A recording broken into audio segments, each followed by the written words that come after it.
జై తెలంగాణ. ఈరోజు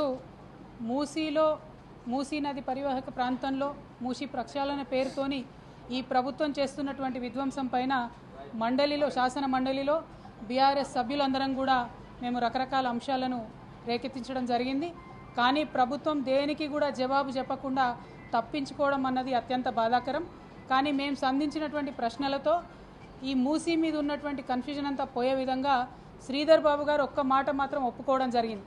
అదేమంటే 4100 కోట్ల రూపాయలతోని ప్రపంచ బ్యాంకులో రుణానికి మేము అప్లై చేసినటువంటి మాట వాస్తవమే అని చెప్పారు. మరి ప్రపంచ బ్యాంకులో రుణానికి పోయినప్పుడు డిపిఆర్ లేకుండా ఎట్లా ఇస్తుంది ప్రపంచ బ్యాంకు అని మేము అడిగిన దానికి మాత్రం ఆయన సమాధానం దాటవేసిండు. ఇవాళ ప్రజలుగా మనందరం ఆలోచించుకోవాలి. ఒక చిన్న బైక్ లోన్కి పోతే కూడా 100 కాగితాలు అడుగుతారు. 4100 కోట్ల రుణాలు ప్రపంచ బ్యాంకు నుంచి అడిగినప్పుడు మరి డిపిఆర్ లేకుండా ప్రపంచ బ్యాంక్ ఇస్తుందా? మరి ప్రభుత్వం ఇవాళ శాసన మండలిలో శాసనసభలో తప్పుడు సమాధానాలు ఇచ్చి సమాజాన్ని తప్పుదోవ పట్టించేటటువంటి ప్రయత్నం చేస్తూ ఉంది. దీన్ని మేము తీవ్రంగా ఖండిస్తూ ఉన్నాం. మీరు ఏదైతే మూసీ నది ప్రక్షాళన కోసం బీఆర్ఎస్ పార్టీ ఎన్నడూ కూడా వ్యతిరేకం కాదు. కానీ ఒక ప్రణాళికాబద్ధంగా స్టేజ్ వైజ్గా ప్రక్షాళన చేయాలని బీఆర్ఎస్ పార్టీ భావించింది.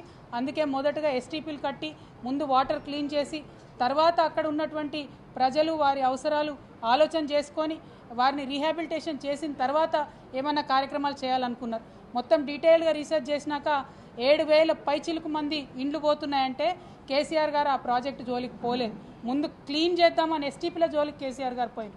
కానీ రేవంత్ రెడ్డి గారి ప్రభుత్వం 7000 మందికి ఎఫెక్ట్ అవుతుంది డైరెక్ట్గా అని తెలిసినా దాదాపు 15000 పైచిలుకు మందికి ఇప్పటికే మార్కింగ్ చేసినా ఏమాత్రం కనికరం లేకుండా వారికి ప్రత్యామ్నాయ గృహం వసతి కూడా కల్పించకుండా మరి బుల్డోజర్లతోని ప్రజల మీద పడడం అన్నది చాలా దారుణమైన విషయం.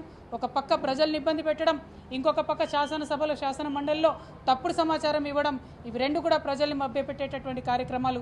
వీటిని బీఆర్ఎస్ పార్టీ తరఫున తీవ్రంగా ఖండిస్తూ ఉన్నాం. మూసీలో పేద ప్రజలు ఎవరైతే ఉన్నారో వారికి చిన్న ఆస్తి నష్టం కూడా జరిగినా బీఆర్ఎస్ పార్టీ ఊరుకోదు, మీ పక్షాన నిలబడి పోరాటం చేస్తుందని చెప్పి ఈ సందర్భంగా తెలియజేస్తూ